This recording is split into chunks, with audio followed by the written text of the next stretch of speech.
I'm immigration attorney John Khosravi. Thank you for joining us today. It's April 21st, 2021, and we're doing our regular Q&A session talking about U.S. immigration. Every Wednesday, 5 p.m. Pacific, I come live on TikTok, YouTube, Facebook, LinkedIn to take your questions about U.S. immigration. It's a confusing process. To give general ideas, it's not independent individual legal advice. We'd have to have a private consultation for that. But I'm here to give you an idea of what's going on, and it's a hot mess, I can tell you that much. But, talking about private consultations, I started doing a raffle. If you're watching this live show and you leave a comment, say you want a consultation, my assistant who's looking will pick 1 to 3 people randomly for a free 15-minute video consultation with me. So just post that there in comments for those watching the live show and leaving that in the comment. And then we'll choose some people, and I'll give you instructions on what to do after that. To email me with the screenshot to show that that is your count.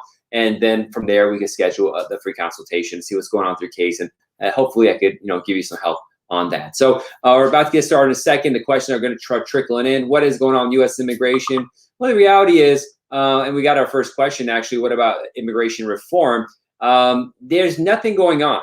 So the reality is, President Biden sounded like he was going to do a lot of stuff. He came in with a lot of rhetoric, but so far nothing. And honestly, I'm not too optimistic that anything is going to happen, really major. You talk about this reform, all that kind of stuff, but it's probably not going to happen. What we're seeing is the border issues are taking up a lot of attention. Somewhat the travel bans are lifted, but not really, because the embassies are still not really opening and processing. So people are still stuck outside, even though some of the travel bans are gone. The only positive thing that's happened so far is the public charge rule version that President Trump brought in. That got pulled back, but the rest is still there, not looking good. And by not looking good, I mean there's huge delays. And if you're gonna get your green card, but it's taking an extra year or two, that delay itself is really harsh. It's like not getting. It's like being denied for a while. So that part's kind of nasty. Yeah, let's go to the next question. Sujik asks, I applied last week of November 2020 on marriage-based case. How long will it take to get a work permit? Yeah, your guess is as good as mine. They're hugely delayed on this stuff.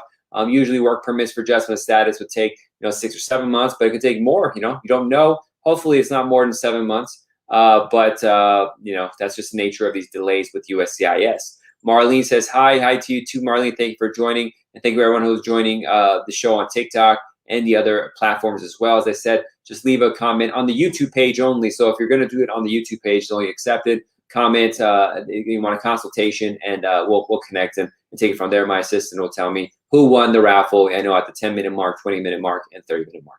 Sherman asks, hello, John. I went for my green card interview. The officer said everything is okay, but I should bring IRS tax transcripts, and they have to review my case. What does it mean, please? Well, Sherman, I need to know more information. The IRS tax transcripts are the official copy or confirmation that the IRS gives to show that they got your tax case and is in their system. More and more, the Immigration Department is requesting those as opposed to the regular tax returns copies that we send, because people can make up tax returns. But the tax transcripts come from the IRS, so they're more official. So they want to see that. I don't know exactly why they want it in your case, because it could be because they're trying to see what's going on in the affidavit of support. It could be for the joint documents. It could be potentially for your citizenship case. You said my green card interview. So I got to know what it means, why they would ask for taxes. They usually don't ask for that, so that's why it makes you suspicious. And it's something I have to dive in deeper to see what's going on that's being asked. But if you could get your IRS tax transcripts for free online. Most of the time, the website for the IRS gives it to you for free, but it doesn't always work, and it has a lot of hoops you have to jump through to be able to register to get it. But it's good to always, and anyone's watching this, if you're going to do an immigration case, always better to have your tax transcripts when they ask for tax returns. It's more official, and it's only 4 or 5 pages. Sometimes you send your tax return, it could be 200 or 300 pages. There's a lot of paper print for no reason. Tax transfer is much more simpler, but if you do file your tax transcripts, try to add the W-2s associated with that income just to back you up. But it's getting more complicated. To schedule a private consultation to get more out of that. Sugar asks, hello, John. Are green card applicants still required to disclose their social media and email use for past 5 years? Well, this is a requirement that started for people applying for a green card through the embassy, not in the United States. So Form DS-260 has questions added where it asks for your emails used for the last 5 years, phone numbers used for the last 5 years. Then it has a drop-down menu of around 20 different social media sites where it says if you've used these, please mark those, give the names. And then there's another option where it says if there are other social media apps that are not listed in that drop-down menu form DS260, and you want to tell the government what it is, list it there. So yeah, they are going to ask about social media, email use for the past 5 years. That's going to come up on the form DS260. If you're getting an immigrant visa, you're doing a green card case through the embassy, consular processing. But if you're in the United States doing adjustment of status, they have not yet asked for this question about social media. I mean, they do ask for your email and phone number, just the current ones so they can contact you if needed, but not historical ones. Ion asks, what is the story with the CR1 visa? Do the embassies open for interviews? Well, CR1 visa is a conditional resident visa for someone whose marriage is new, getting a green card for that. Are they open for interviews? Well, in some embassies they are, and some they're not. So it really depends on what's going on with COVID in your local country and whether the embassy there is opening or not, or processing or not. And there's politics too. So for example, you know, the U.S. and Russia, their relationship's not been good, so they keep kicking out consular staff out of Russia, so there's less people to process cases. So Russian immigrant visa cases are taking forever. I know of a case taking 2 years now. So that's fortunately that's it. And along the next question, user 31 asks, when will the immigration court open? It depends on your local court. Some courts are open, some are not. It depends on the locality you're in and the situation with COVID, how comfortable they are reopening, and what kind of case you have. It all varies, so you have to go and see what's going on with your local case. Shadane asked, my sister overstayed with the visitor visa, and her mom petitioned for her in her country. Can she do a 601A or wait for President Biden? Well, waiting for a politician, I'm not sure when that's going to happen.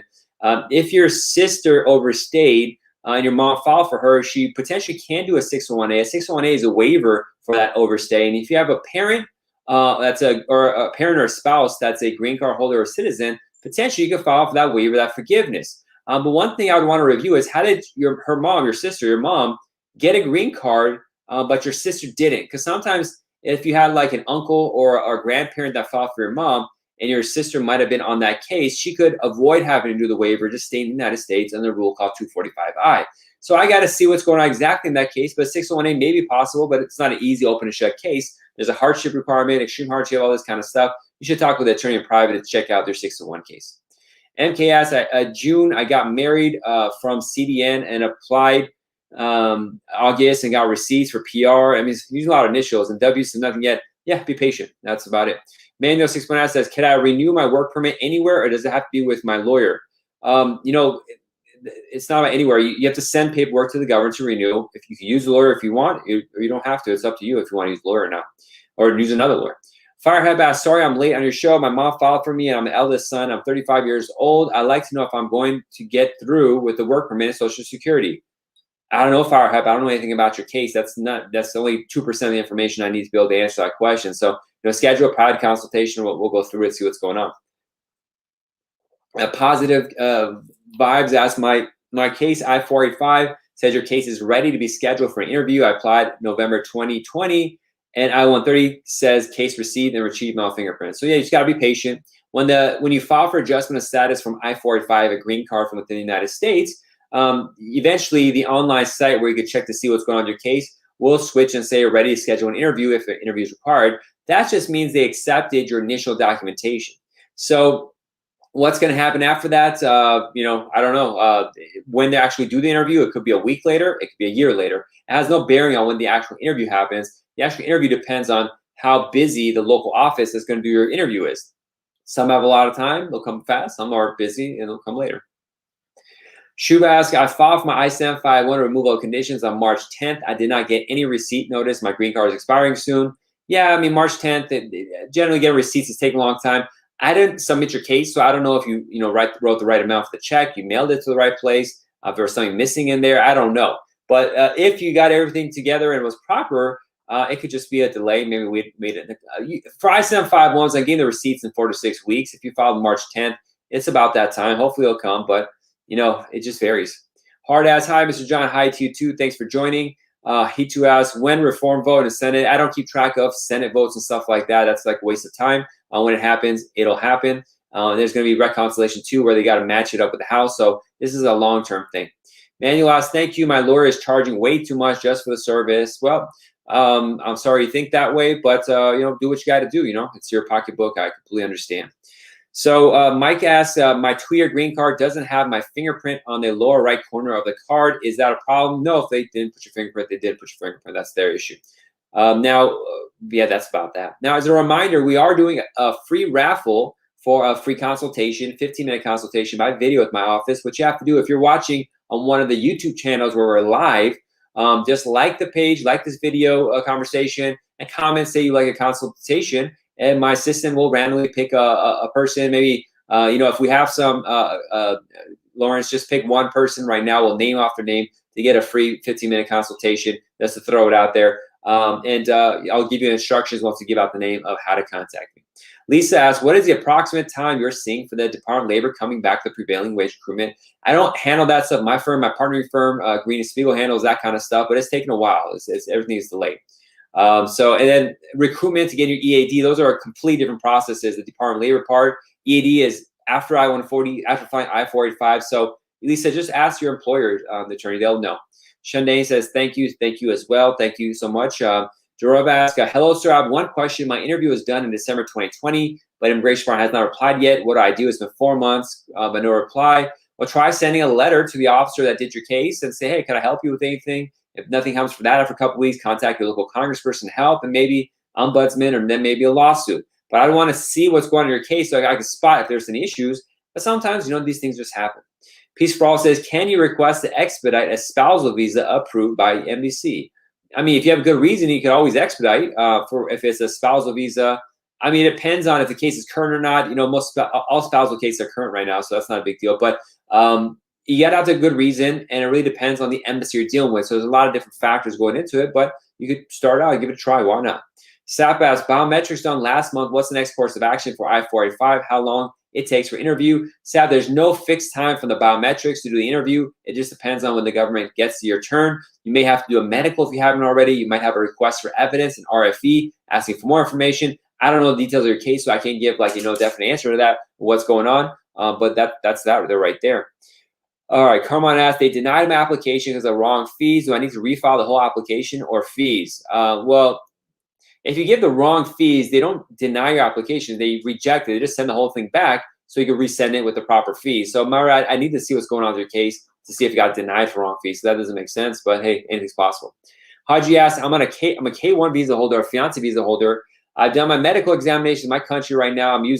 I am in USA planning for adjustment status. Do I need another medical here? No, you don't. When you do it depends. So when you do a fiance visa, you have to do a medical checkup with the embassy before they'll issue the visa. But I believe the vaccines are not mandatory. So if you didn't do the vaccines, you do need to do that now, bring proof of vaccines. But if you did both the medical and the vaccines to get the fiance visa, you don't need to do anything now. It's all good, which actually reminded me, when you, after interview, they'll usually give you a piece of paper from the doctor that lists that you got the medical and the vaccines. It's good to have that in case USCIS asks for that. I just had a fiance visa holder get the visa last night in Europe, and so I need to do a reminder to them to get that vaccine record or whatever medical record that they have, so they can bring that to the U.S. and give it to me. So when we file for adjustment of status, the green card application, they won't be forced to do another medical because they don't need to, and the vaccines. Elizabeth asks, I work 2017, 2019, doesn't work again. Immigration sent for evidence. My petitioner wife wants to know. Elizabeth, your question is kind of disjointed. I can't tell you what to do now because I don't know what's going on in your case. So schedule a private consultation and we could jump in on that. Tangi asks, now my I-485 is at the National Benefits Center. I applied for Pennsylvania. When will it come to my local office? No one knows. Whenever it comes, it'll come, and that's about it. Ethereal says he's a good lawyer. Definitely listen to him and take his tips. Well, thank you, Ethereal. Thank you so much for the kind words. I appreciate it. Just doing my best here. I love talking about immigration law. I have a podcast. I have a magazine. If you're interested in learning more about immigration law, go to immigrationlawyerstoolbox.com/magazine. I have a trade journal I publish. It's for immigration lawyers, but there's a lot of information on different types of immigration cases if you're interested. And check it out. It's a lot of fun for me to talk about this stuff. User 317 asks, my asylum case is pending, and I heard that the court is closed. Is that right? Well, asylum cases don't always happen in court. If you're doing an affirmative asylum case, the case goes to a USCIS asylum office. And then if you're denied there, or if you're already in court filing for asylum, you'll go to court. But some courts are closed and some are not. So it really depends on the local court that has jurisdiction over your case. Amazing 202 asks, just curious, can I invest in crypto or stocks even if I petition my hubby? Will it affect this case? Well, if you're a U.S. citizen, you can do whatever you want to do. I'm not sure how it would affect your husband. Just gotta have enough money to take care of the sponsorship portion like that. That depends on your personal finances and work. Peace for All says, a friend of mine asked me that she has a child but lied the USCIS when she gets married. Now she is divorced and wants to apply for her child. Would that be a problem? She's a green card holder. Well, Peace for All, it's hard to say. There's always a chance the USCIS would say, hey, if you had told us you had a child, we may have not proved your case because, for whatever reason. But in some opinions, it may not be material. So the key is, will the officer that reviews that case think that by the lack of evidence or not talking about the child, was it material to the getting the green card in the first place for the spouse or not? And if it was, then it's going to hurt the case, and you need to apply for waivers, all this kind of stuff. And it creates other problems potentially. But if they don't. So it's not 100%. There's just a lot of things we have to talk about in case that whether you want to pull the trigger on that or not. It could be no problem, but it's really going to depend on the officer deal with the case. Always he asks, I lost my foreign passport. Will that be a problem for a naturalization? I mean, it is what it is. Just let them know it's naturalized. Maybe file a police report saying it's lost or stolen. Just be safe, but it is what it is. Now, a quick reminder, we are doing raffles, a free 15-minute consultation. Our first raffle winner is Shandane Ramkisun. Thank you so much, Shandane, for liking and reading the word consultation in the subject line. Please take a screenshot from your personal account in the next 24 hours so I can see that it is really your account when you're emailing me. It's not someone else emailing me saying they're you. And just remind me that you did the raffle. I have your name here. And I'll send you a link to schedule a free 15-minute consultation. We'll get there. Congratulations. Everyone else, just see, I'll give probably 1 or 2 more free consultations. So just, put a like on the YouTube page and leave a comment that you want a consultation. We'll take it from there. And a quick reminder about case timelines. We have a lot of questions constantly always coming up. How long does this take? How long does that take? There are no fixed timelines in immigration. It always depends on your individual case and the officer dealing with your case and what's going on in the world at the time. And so some offices are closed, some officers are lazy, and some cases have issues, but some cases are clean. They get a great officer, and the MC or the field office is fast and open. So it varies wildly, and so I can't answer that kind of question here. Haji asks, I did only 1 shot of IPV in my country, and I have the records I needed sent with I-485. There's a series of shots that have to be taken. If you didn't need to take the other vaccine shots as part of your medical for your K1, then it'll be listed on that sheet that they gave you, and that would make it okay. So I got to see what's on that sheet. Ivy Mary asked, my husband didn't file the 2018 taxes, but he made enough money, and I'm applying for adjustment of status. Am I supposed to file now? Well, on the adjustment of status application, they're going to ask for affidavit support to list the last 3 years worth of tax returns. So they're going to want either 2018 inevitably because they want that. So if it's not listed there, there's a question about not filing taxes and why that was. So technically, Ivy, I mean, just for tax purposes, I can't guide you in any other way. If your husband made money, he has to file taxes. And if he doesn't list that on his affidavit support, potentially it could create a problem in your case. So the answer is, yeah, yes, they'll go back and file that. It is what it is. Peace for All answer follows up. Sir, thank you so much. My first time attending your live podcast. I subscribe. You're amazing. Thank you, Peace for All. Appreciate it. Thank you for the kind words and welcome. Courtney asks, hello, an H-2A seasonal worker. Will I be able to continue working while I-130 pending? The I-130 is a separate thing. It just depends on if your H-2A remains valid. Yeah, you'll be able to work even though you have an I-130. That doesn't affect it. Amazing 202 says, thank you so much. Really appreciate your time. Thank you as well. Ivy Morass, my husband didn't file the 28 taxes, but he made enough money. Okay, continuation. And can I give the wage and income tax income transcript as evidence for filed taxes since we can't find the W-2s? Thank you. It doesn't make sense. So you need to file the 2018 taxes, so that's that. And if you can't find your most recent W-2s, if you're only, the W-2s are mandatory per se if the income on the tax returns from multiple people in that family. If it's only for one person, it's probably gonna be okay. But if you can't find the W-2, you can request it from the employer, maybe request from IRS. I just haven't had that issue, so I don't know if the wage and income transcript will be the same, but probably it will be, but I don't have an exact issue because I've never had a problem with the client not being able to get a W-2. Maybe just contacting the employer to have them resend it. I think you probably do that, and that's that. Shandane, thank you so much. I look forward to talking with you. Gunkasari asks, I just applied for I-130 petition for my husband. Can I submit Form I-485 immediately? Yeah, you should have submitted them together. I'm not sure why you waited separately. Now you have to wait for the I-130 petition receipt to come, which is going to cause delays for no reason. So Gunkasari, you should definitely schedule a private consultation because they probably not know that you can file for the work permit, trial permission. You might be missing some affidavit support, I-864 documents, If you didn't know, you could do them together. So I'd recommend scheduling a private consultation with an attorney. Peace for All follows up. We all should pass this great lawyer's contact into our friends who need an immigration lawyer so they will be effectively represented. Thank you, Peace for All. So kind of you. Appreciate that. Courtney, thank you, sir. Thank you as well, Courtney. I'm reading up what's being said to me. So I'm saying thank you, sir, as if someone else telling for me for those watching or listening separately on the podcast or on the YouTube or something like that. So as a reminder, we are doing a free raffle. You get a 15-minute free consultation. Just if you're watching on YouTube, like, subscribe, and leave a comment about a consultation. My great assistant, Lawrence, will name off a name, and then I'll ask you to take a screenshot to prove it's your account. Email it to me, and we'll take it from there. Protest asks, I'm in F2 visa, spouse of a student visa holder. Recently, I got a letter from a university. How can I change my visa in this pandemic? You just do change of status from F2 to F1, and that's a simplified version of what to do. But that one, you definitely need a consultant attorney to help you with that. But that's that. Ivy Marie says, thank you, sir. Thank you as well. Now, Klaus, going back to your F2 visa case, if you're outside the United States, we have to go file for an F1 visa and come back in. They have made exceptions for student visa holders for some countries, but you just got to plan it out. Joseph asks, how long does it take to get a social security number after receiving my EAD card? So when you apply for a work permit I-765, you also request a social security number and a card, as well as if you get your green card through the embassy. Typically, they would come at the same time, the work permit and social security number, but due to the pandemic, the Social Security office is not functioning in normal ways. So sometimes they'll send the social security card number, sometimes they won't. Most of my clients have to follow up with the Social Security office, and the office says either come in person if they're doing live interviews to get it, or they'll ask you to mail your employment authorization document or green card, whichever one it is, which is kind of nerve-wracking, mailing something important like that out and having it at your hands. But what you need to do, Joseph, is to contact the Social Security office, explain what's going on, and see what their requirements are today as for you to be able to get your Social Security card and your Social Security number. But there's no fixed time as to be able to answer how long does it take. It really depends on the bureaucracy, like I always say about timelines. Haji asks, what's the priority date for underlying petition?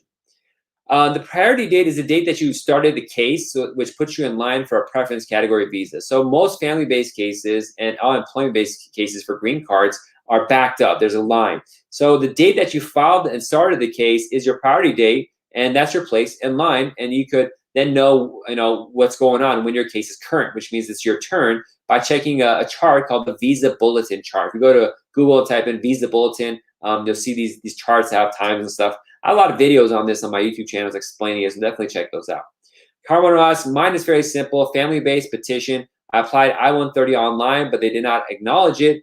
They denied my application because of wrong fees. Do I need to refile the whole application or fees? Haji, there's a lot going on. It seems like a lot of problems. He says it's a simple petition, but look what happened. It wasn't that simple, apparently. So you should definitely consult an immigration in private.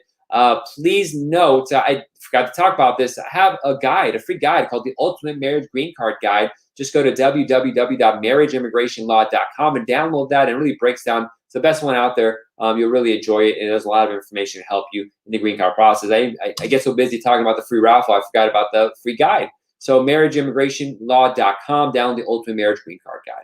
And Peace for All says, sorry to ask you the same question. If USCIS officer finds that lying about having a child in the previous petition is immaterial, is important, what will be the ground of deportation for the green card holder? It could be fraud or misrepresentation. It could be you lying before an immigration officer in the past. So you got your green card by fraud because you didn't tell them all that's going on.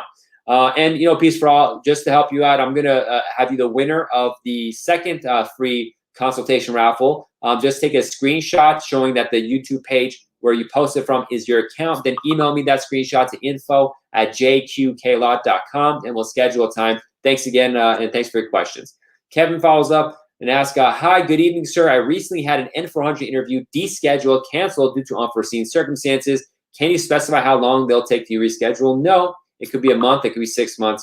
It's just up to them.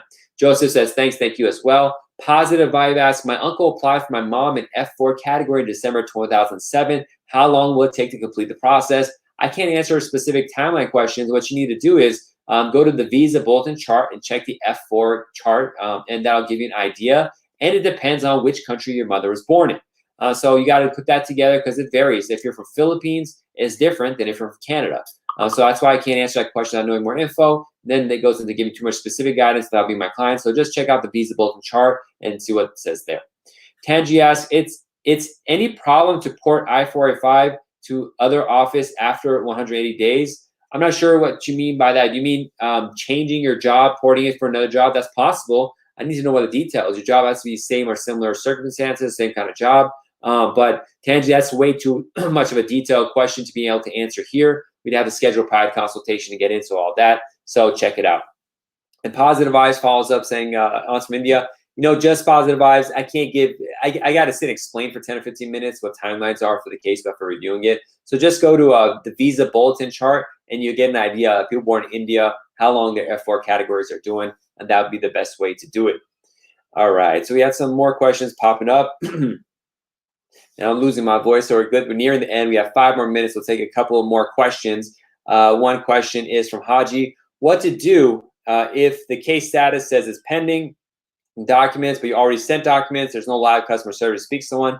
Yeah, that's a frustrating part where the USCIS asks for more documents and you send it and they don't update the website to show that they got it. What are you going to do? Nothing, just wait. What you should do is when you mail those documents to the government, make sure to have it tracked mail so that later on if they claim they didn't get it, you have proof that the post office delivered something to them, and that could help if you want to complain. But they had a terrible system where it's very hard for you to track. Kevin says, thank you, great live information. God bless you. God bless you as well, Kevin. Thank you so much for joining. I'm glad I could help out a little bit and relieve some of the pressures and questions and all that kind of stuff related to immigration. Carmen asks, how do I extend the B2 visa from that? Any form? Yeah, B2 extension is through form I-539. That's the form that's used to extend immigration status in the United States for certain types of cases, like a tourist visa. Now, if you're going to get a work permit, form I-129 is for that, blah, blah, blah. But specifically, if you're here on a tourist visa and you got to stay a little bit longer, form I-539 is application for extension, a change or extension of status. You have to complete that properly, and that's that. So a reminder, we do raffles here, free 15-minute consultation for lucky winners who liked and subscribe and leave a comment in the notes here. And then I'll read the names out. We already had 2 winners today. We're about to end our show. We'll be back next Wednesday, 5 p.m. Pacific time. When you get heads up, we're going to take 1 or 2 more questions. Rios asks, I'm a green card holder. Can I apply for my parents? No, you have to be a U.S. citizen to be able to apply for your parents. So until you're a citizen, you can't do that. And then Shub asks, do you think things getting quick in Biden administration? No, things are not getting quick at all. It's all, yes and no. It just varies. A lot of immigration system is outside the hands of the president and their administration anyways. It's a huge bureaucracy. They're busy. They're underpaid, all this kind of stuff. So there's a lot of different factors. What should I expect during my marriage interview for my husband's adjustment of status? Well, that's a big question. I've done a lot of videos. Just go to my JQK Law YouTube page. You'll see tons of videos there. But also down the Ultimate Marriage Green Card Guide. I have the practice questions and a page on that. To go to marriageimmigrationlaw.com, marriageimmigrationlaw.com, down the Ultimate Green Card ebook, a Marriage Green Card ebook, and I'll answer a lot of your questions. Peace for All says, hooray, I'll take a screenshot, email you. Thank you for the free consultation opportunity. I'll give your name and contact info to everyone looking for immigration lawyer. Thank you, Peace for All. God bless you. I appreciate the help. Kavish says, I got my EAD card 15 days before, and my start date is 30th of March. How much time do I have to file employment? I'm not sure what that means. You got your work permit and you got a start date on March 30th. When could you file employment? I don't know what that question means, Kavish.